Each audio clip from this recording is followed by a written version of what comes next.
పాక్ మధ్య యుద్ధ మేఘాలు కమ్ముకున్నాయి. పాకిస్తాన్లో ఆపరేషన్ సింధూర్ భయం మళ్ళీ మొదలైంది.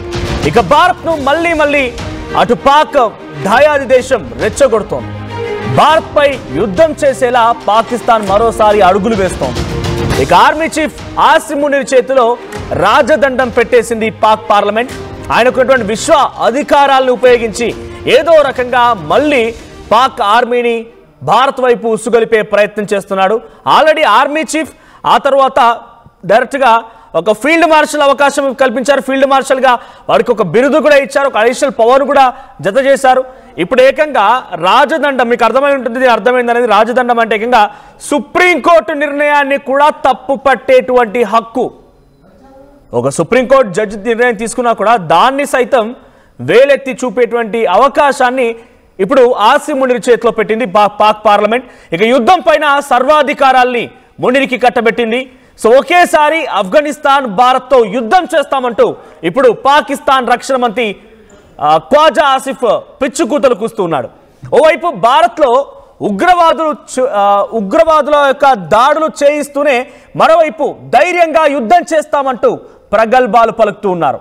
సో ఢిల్లీ పేలుళ్లతో ఏ క్షణమైనా ఆపరేషన్ సింధూర్ 2.0 మొదలయ్యే అవకాశం కనబడుతోంది.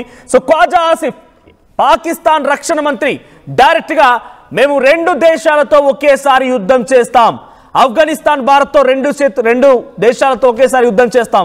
ఎందుకు చేయరు మరి? అమెరికా ఇంత పెద్ద మొత్తంలో డబ్బులు ఇచ్చి పెట్టుబడులు పెట్టి అనేక రకాల ఆయుధ సామాగ్రి సమకూర్చి టర్కీ నుంచి మీకు ఇండస్ట్రియల్ హబ్ ద్వారా కొన్ని కోట్ల రూపాయలు మీ దగ్గరికి వచ్చి బలంగా పుష్టిగా ఉన్నారు. ఇప్పుడు ఈ బలుపు వాపును చూసి బల్పు అన్నట్టుగా ఇప్పుడు వాపు వచ్చింది, ఆ వాపును కాస్త బల్పుగా భావిస్తోంది పాకిస్తాన్. అందుకే మళ్ళీ తిరిగి ఆపరేషన్ సింధూర్ 2.0ని చూడాలనుకుంటోంది. వాళ్ళు మాట్లాడుతున్న మాటలేంటి? ఖ్వాజా ఆసిఫ్ పాకిస్తాన్ రక్షణ మంత్రి మాట్లాడుతున్న మాట ఏంటంటే 2 దేశాలతో ఒకేసారి యుద్ధాన్ని చేస్తానంటున్నాడు. ఈ మునగాడు నిజంగానే 2 దేశాలతో యుద్ధం చేసినటువంటి ధైర్యం, స్థైర్యం, అన్ని రకాల శక్తియుక్తులు ఉండుంటే ముందు బలూచిస్తాన్ ఎదుర్కో. దమ్ముంటే, ఇదే ఖ్వాజా ఆసిఫ్ నిజంగానే దగ్గర దమ్ముంటే ఒక్కసారి ఈ బలూచిస్తాన్ వేరుపాటువాదానికి సంబంధించిన వారి దగ్గరికి వెళ్ళి ఒక చర్చలు దమ్ముంటాయి. చర్చలు జరపడం అంటే దేశంలో ఏదైనా అంతర్గతంగా యుద్ధం జరిగినప్పుడు లేకపోతే ఇంకేదైనా సిచ్యువేషన్ నెలకొన్నప్పుడు శాంతి చర్చలు జరుగుతూ ఉంటాయి కదా, అటువంటి ఒక చర్చ జరుపు దమ్ముంటే బలూచిస్తాన్ వేరుపాటువాదం BLFతో, బలూచిస్తాన్ లిబరేషన్ ఫ్రంట్తో, లేదు సింధు ప్రావిన్స్ సంబంధించి సింధు దేశ్ వేరుపాటువాదులతో ఒక శాంతి చర్చ జరిపి చూపించు. ఇవి చేతగాక దద్దమ్మ వ్యాఖ్యలే తప్ప ఏం ఒరిగేది లేదు, దీంతో నొయ్యేది లేదు, పోయేది లేదు. మరీ ముఖ్యంగా చెప్పాలంటే ఇదంతా కూడా లోపల జరిగేటువంటి ఒక అంతర్యుద్ధాన్ని, ప్రజల నుంచి వచ్చేటువంటి వ్యతిరేకతని ఈ రూపంలో బయటకు చూపించి ఏదో మేము బాగా చేస్తున్నాం, బాగా పొడిచి కట్టలు కడుతున్నాం అనే రకంగా కలరింగ్ ఇవ్వడం తప్ప అంతకు మించి దీంతో ఉపయోగం పడేది లేనే లేదు. చాలా స్పష్టంగా భారత ఆపరేషన్ సింధూర్ చేపట్టిన తర్వాత కుయ్యో మొర్రం అని చెప్పి అక్కడ ఉన్నటువంటి రక్షణ శాఖ మంత్రితో పాటుగా గతంలో విదేశాంగ మంత్రి ఇషాక్ దార్ చాలా స్పష్టంగా ఒక మీడియా సమావేశంలో లేకపోతే ఒక జర్నలిస్ట్ ఇంటర్వ్యూలో ఏం చెప్పుకొచ్చాడంటే భారత్ ఎవరి ప్రమేయం లేదు యుద్ధాన్ని ఆపడంలో, భారత్ మేము రిక్వెస్ట్ చేసాం, భారత్ ఒప్పుకుంది అంతే, దీనికి అమెరికానో లేకపోతే ఇంకే దేశాలు చెప్పడం మూలంగా యుద్ధం ఆగలేదు అని చాలా స్పష్టంగా తెలియజేశారు. అంటే మీరు మా దగ్గరికి వచ్చి మోకరిల్లిపోయి మాకు భిక్ష వేయండి, మమ్మల్ని బతికించండి, వాళ్ళు బతకనివ్వండి అని అంటే అప్పుడు కదా ఊరుకుంది. ఇదే ఆపరేషన్ సింధూర్ ఇంకొక 2 రోజులు జరిగి ఉంటే, ఇంకొక రోజైనా జరిగి ఉంటే సిచ్యువేషన్ ఎలా ఉండేది? సో ఏదో పెద్ద ఎత్తున మేము కేవలం వాపును చూసి బలుపు అంటుకుంటున్నామనే రకంగా పాకిస్తాన్ వ్యవహరిస్తోంది. కానీ నిజానికి వాళ్ళ దగ్గర అంత సీన్ లేదని చాలా స్పష్టం. ఖైబర్ పఖ్తూన్ఖ్వాకి ఆఫ్ఘనిస్తాన్కి సంబంధించిన మీరు చెప్తున్న తాలిబాన్లు వచ్చి దాడి చేస్తే 50 మంది పాకిస్తాన్ ఆర్మీ అధికారులు, 50 మంది పాకిస్తాన్ ఆర్మీ సైన్యం మరణిస్తే ఆ రోజు ఏడబోయింది, ఆ రోజు సైలెంట్గా ఉండిపోయారు. తర్వాత అమెరికా వచ్చి మళ్ళీ మీకు కొంత డబ్బులు సమకూర్చి లేకపోతే మీరు కొంత వెల్ సెటిల్డ్ అయిన తర్వాత ఆ తర్వాత మళ్ళీ దాడి చేయాల్సి వచ్చింది. కానీ రాత్రి దొంగ దాడి, అది కూడా బలూచిస్తాన్ సంబంధించిన వాళ్ళు రోడ్డుపై పోతున్నటువంటి సమయంలోనే జాఫర్ ఎక్స్ప్రెస్ ఎన్నిసార్లు హైజాక్ అయింది? జాఫర్ ఎక్స్ప్రెస్ ఎన్నిసార్లు హైజాక్ చేశారు? సో జాఫర్ ఎక్స్ప్రెస్ 2 సార్లు హైజాక్ చేసి దాన్ని పేల్ చేసి పట్టాలు నేల కూల్చేసి హైజాక్ చేసి చాలా సందర్భాల్లో భయభ్రాంతకు గురించే సిచ్యువేషన్లో భయపడిపోయి దాక్కున్నారు వాళ్ళంతా కూడా. సో నూర్ఖాన్ అనేటువంటి ఒక ఎయిర్ బేస్ దగ్గర ఎప్పుడైతే మనం దాడి చేసామో ఆపరేషన్ సింధూర్ మొదటి సందర్భంగా సో అప్పుడు మొదటి రోజు జరిగినటువంటి రెండో రోజు జరిగినటువంటి ఆ ఎయిర్ బేస్ కుప్పకూల్చేటువంటి క్రమంలో ఆ పక్కనే ఆసిమ్ మునీర్ నివాసం కూడా ఉందట. నూర్ ఖాన్ ఎయిర్ బేస్ అనేది పాకిస్తాన్ అన్ని ఎయిర్ బేస్లతో పోలిస్తే చాలా పెద్ద air base. So 3 tier security system ఉంటుందట అక్కడ. సో అటువంటి దాంట్లోనే ఛేదించి ఆసిమ్ మునీర్ పక్కన ఉన్నటువంటి ఒక నూర్ ఖాన్ ఎయిర్ బేస్ ని కుప్పకూల్చినటువంటి స్థైర్యం భారత్కి ఉంది. అటువంటి శక్తి సామర్థ్యాలు ఉన్నాయి. అటువంటి ప్రెసిషన్ టార్గెట్స్ భారత్ చేయగలుగుతోంది. ఇండిజినియస్ గా వెపన్స్ తయారు చేయగలుగుతున్నాం. S-400 చూసారు కదా ఎటువంటి అద్భుతమైనటువంటి ప్రదర్శన చూపించి ఎన్ని యుద్ధాలని ఆపేసిందో. సో ఖ్వాజా ఆసిఫ్ మాట్లాడుతున్న మాట మళ్ళీ యుద్ధాన్ని రెచ్చగొట్టే విధంగానే ఉంది. భారత్తో మళ్ళీ యుద్ధం చేస్తాం, ఆఫ్ఘనిస్తాన్ భారత్పై రెండింటిపై ఒకేసారి దాడి చేస్తామన్న రకంగా ఖ్వాజా ఆసిఫ్ పాకిస్తాన్ రక్షణ మంత్రి మాట్లాడుతున్నాడు. ఇప్పుడు అటు ఆసిమ్ మునీర్కి అధిక మొత్తంలో అధికారాలు కట్టబెట్టడం, ఏ క్షణంలో ఎటువంటి నిర్ణయాలు తీసుకోవాలనే రకంగా పూర్తి స్థాయిలో రాజదండం వాడి చేతిలో పెట్టడం, ఇప్పుడు ఖ్వాజా ఆసిఫ్ లాంటి వ్యక్తి పిచ్చి కూతలకు వేయడం, అరుపులు అరవడం, కుక్కలాగా మొరగడం, ఇవన్నీ చేస్తూ ఉంటే భారత్ ఊరుకుంటుందా? సో ఏ క్షణమైనా మరోసారి ఆపరేషన్ సింధు 2.0తో మరో కాళరాత్రిని పాకిస్తాన్కి పరిచయం చేయడం త్వరలోనే జరగబోతోంది. అది ఏ రాత్రి అనేది మనం, ఎందుకంటే గతంలో కూడా మరుసటి రోజున ఒక దేశవ్యాప్తంగా ఒక మార్చ్ జరగబోతోంది. యుద్ధం సమయంలో ఎటువంటి విధంగా ఉండాలనే దానిపైన ఒక మార్చ్ జరగబోతుందని చెప్పి మనం మాట్లాడుకున్నాం. అది అంతా జరుగుతుందని ఆశించే లోపే అర్ధరాత్రి రోజే ఒక్కసారిగా దాడి చేసి పాకిస్తాన్కి చుక్కలు చూపిన సంగతి. సో ఇప్పుడు ఆ ఘటన నుంచి మరోసారి మళ్ళీ మనం అందరం సైలెంట్గా మన పనులు మనం, అంటే ఆల్రెడీ ఉగ్రదాడులు జరుగుతూ ఉన్నాయి. ఈరోజు ఉదయాన్నే జమ్మూ కాశ్మీర్ నౌగాం పోలీస్ స్టేషన్లో ఇన్స్పెక్షన్ చేస్తున్నటువంటి ఆ అమోనియా నైట్రైట్ పేలిపోవడంతో 7 మరణించారు. మొన్న ఢిల్లీ బ్లాస్ట్లో సుమారుగా 13 మంది మరణించడం, ఇలా వరుస ఘటనలు జరుగుతున్నాయి. ఒక్కసారిగా దీని అన్నిటిపైన పూర్తి స్థాయిలో మన పోలీస్ అధికారులు, రా ఏజెన్సీ, NIA నిఘా మొత్తం వ్యవస్థలన్నీ కూడా ఇక్కడ పటిష్టం చేసి ఒక్కసారిగా పట్టు నిలుపుకొని ఎస్ వీఆర్ సేఫ్, మనమంతా సేఫ్ గా ఉన్నాం, ఇక్కడ మూకల్ని మొత్తం ఏరిపారేస్తామన్న రకంగా ఒక నిర్దేశమైనటువంటి ఒక ప్రకటన రాగానే, అంటే ఒక ధైర్యం, మనస్థైర్యం రాగానే ఇక దాడి మొదలు పెడతారు. చూడండి, navy, air force and army 3 సిద్ధంగా ఉన్నాయి. వీర వనితలు, మన దగ్గర ఉన్నటువంటి వీర వనితలు చేసినట్టు ఆపరేషన్ అది చాలా అద్భుతంగా చేసుకొచ్చారు. గతంలో మీరు చూస్తే ఆపరేషన్ సింధూర్ మొదటి రోజున పాకిస్తాన్ పై దాడి చేసి అక్కడ టెర్రర్ క్యాంప్స్ ని కుప్పగూల్చినప్పుడు, నేలమట్టం చేసినప్పుడు బయటకు వచ్చి మాట్లాడింది ఎవరు? 3 వీరవనితలు. ఎయిర్ ఫోర్స్ అండ్ ఆర్మీకి సంబంధించిన చీఫ్లు మాట్లాడుకొచ్చారు. సో వింగ్ కమాండర్ ఒకరు, తర్వాత ఇంకొక చాలా కీలకమైనటువంటి స్థాయిలో ఒక ఎయిర్ ఫోర్స్ అధికారి, ఆ తర్వాత ఆర్మీ అధికారులు మాట్లాడుకొచ్చిన మాట. సో ప్రెసెంట్ దీనికి సంబంధించి ఈ స్థాయిలో హెచ్చరికలు జారీ అవుతుంటే రా, NIA, నిఘా సంస్థలు ఏం చేస్తున్నాయి?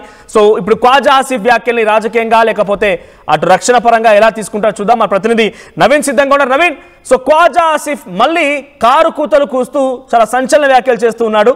పాకిస్తాన్ 2 దేశాలపై ఒకేసారి దాడి చేయబోతోంది, ఆఫ్ఘనిస్తాన్ భారత్పై రెండింటిపై ఒకేసారి దాడి చేస్తామన్న రకంగా మాట్లాడిన ఈ మాటల్ని సో భారత ప్రభుత్వం ఎలా తీసుకునే అవకాశం ఉంది? దీనిపై ఎటువంటి చర్చ జరుగుతోంది?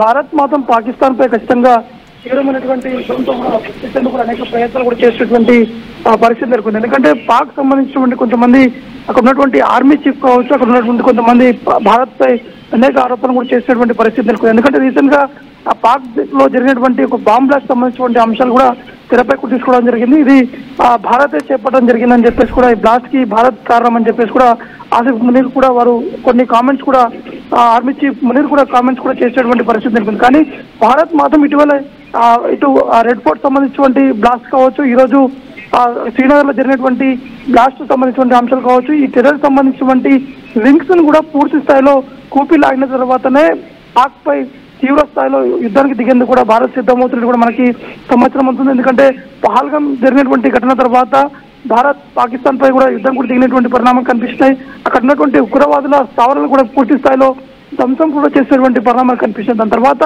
ఆ పాక్ సంబంధించినటువంటి టెర్రరిస్టులు ఎవరైతే ఉన్నారో వారు భారత్ పై చేసినటువంటి కుట్రలు కావచ్చు, ఇవన్నీ కూడా వేచి చూసిన తర్వాతనే ఈ దాడికి దిగాలని చెప్పేసి కూడా భారత్ పూర్తి స్థాయిలో ఒక వ్యూహరచన కూడా చేపడుతున్నటువంటి పరిస్థితులు. ఎందుకంటే రీసెంట్ గా జరిగినటువంటి ఈ బాంబ్ బ్లాస్ట్ తర్వాత ప్రధాని మోడీ స్వయంగా CCS సమావేశం కూడా ఏర్పాటు చేయడం జరిగింది. అందులో ఇంటెలిజెన్స్ సంబంధించినటువంటి చీఫ్ తో పాటు ఇటు హోమ్ సెక్రటరీ, ఇటు హోంశాఖ మంత్రి, రక్షణ శాఖ మంత్రితో పాటు ఇటు ఆర్థిక శాఖ మంత్రి, ఇంకా నిపుణులు కూడా ఈ యొక్క సమావేశం కూడా భేటీ అయ్యారు. ముఖ్యంగా ఈ పాక్ సంబంధించినటువంటి టెర్రరిస్టులను ఏ విధంగా పట్టుపెట్టాలి, ఏ విధంగా బుద్ధి చెప్పాలి, చివరి క్షణం వరకు కూడా వారికి ఎటువంటి అనుమానం రాకుండా పూర్తి స్థాయిలో దాడికి దిగాలని చెప్పేసి కూడా ఇటు భారత్ కూడా ఒక ఆలోచన కూడా ఉన్నట్టు కూడా తెలుస్తుంది. కాబట్టి పాక్ వ్యవహరిస్తున్నటువంటి తీరుపై మాత్రం ఖచ్చితంగా పాకిస్తాన్కి బుద్ధి చెప్పేటువంటి విధంగా ఇటు సరిహద్దులో ఉన్నటువంటి భద్రతా బలగాలు కూడా ఇప్పటికే అప్రమత్తం అయ్యారు. ఏ క్షణమైనా కూడా ఆపరేషన్ సింధూర్ 2 కూడా జరిగేటువంటి అవకాశం ఉందనే అంశాలపై కూడా చర్చ కూడా జరుగుతుంది మనోజ్.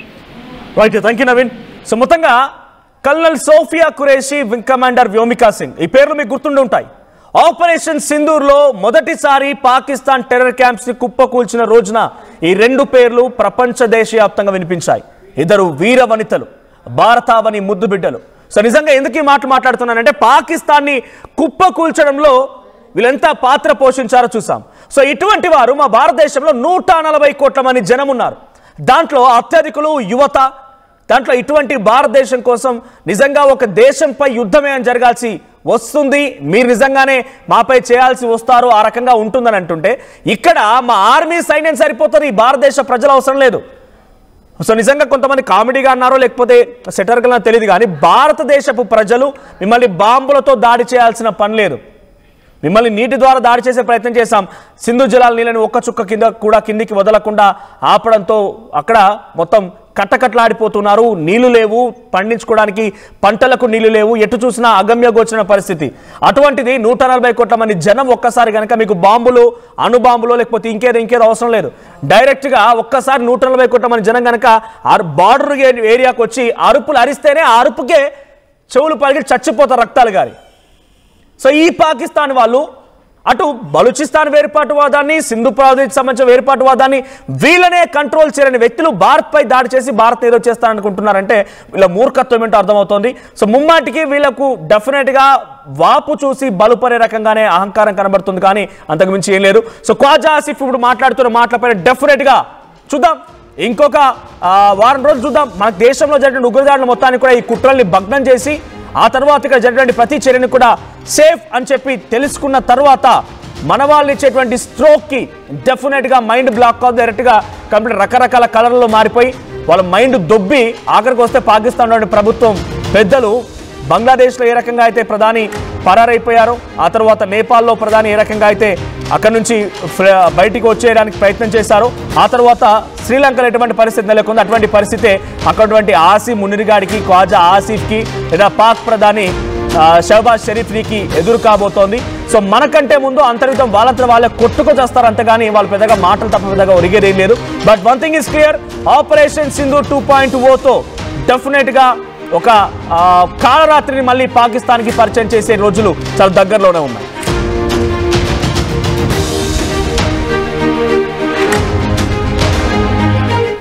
ఇల్లైనా ఫ్యాక్టరీ అయినా క్లినిక్ అయినా రూఫ్ ఉంటే safe. Truzon solar system install చేయండి. బిల్తో పాటు టీపీ తగ్గించండి. నువ్వు సూపర్ స్టార్ అయ్యా. Truzon solar power, super power. Local to global news at your finger tips. మీ చేతిలో ఒక ఆయుధం.